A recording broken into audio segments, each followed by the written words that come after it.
नमस्कार दोस्तों, स्वागत है आपका हमारे YouTube चैनल में। आज की इस वीडियो में हम मार्गशीर्ष अमावस्या व्रत की कथा के बारे में जानेंगे।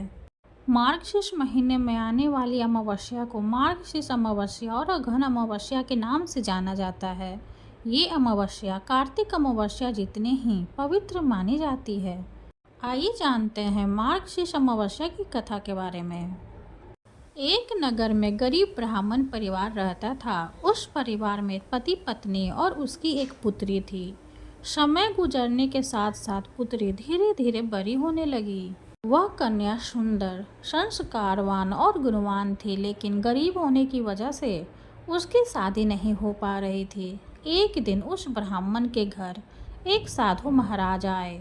कन्या ने साधु की खूब सेवा की। साधु उस कन्या के सेवा भाव से इतने प्रसन्न हुए कि उस कन्या को उन्होंने लंबी आयु का आशीर्वाद दिया, लेकिन साथ में ये भी कहा कि इस कन्या के हाथ में विवाह योग्य रेखा नहीं है। तब ब्राह्मण दंपति ने साधु से इसका उपाय पूछा।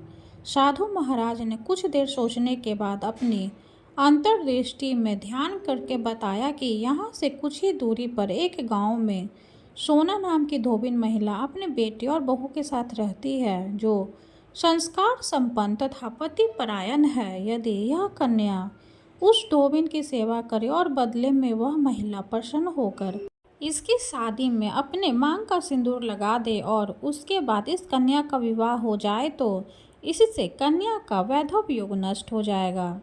साधु ने यह भी बताया कि वह महिला कहीं आती जाती नहीं है। यह सुनकर ब्राह्मणी ने अपनी बेटी से धोबिन की सेवा करने के लिए कहा। अगले दिन से ही कन्या प्रातःकाल उठकर सोना धोबिन के घर जाती और वहां जाकर उसके घर की साफ सफाई और अन्य सारे कार्य करके अपने घर वापस लौट आती।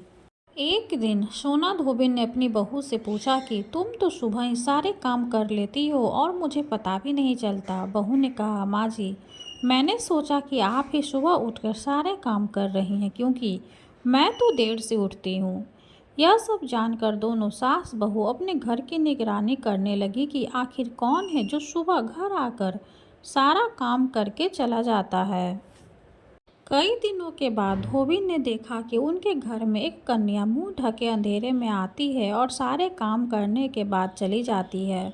जब वह कन्या जाने लगी तो सोना धोबिन उसके पैरों पर गिर पड़ी और पूछने लगी कि आप कौन हैं और मेरे घर की चाकरी क्यों करती हैं। तब कन्या ने साधु द्वारा कही गई सोना धोबिन को बताई। सोना धोबिन पति परायण थी और उसमें तेज था। वह उस कन्या की मदद करने के लिए तैयार हो गई।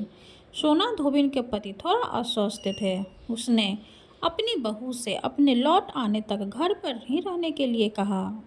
सोना धोबिन ने जैसे ही उस कन्या की मांग में अपना सिंदूर लगाया, सोना धोबिन का पति मर गया। उसे इस बात का पता चल गया। सोना धोबिन उस दिन अपने घर से निराजल ही चली थी। वह सोचकर कि रास्ते में उसे कहीं पीपल का पेड़ मिलेगा तो वह उसे भावरी देकर और परिक्रमा करके ही जल ग्रहण करेगी।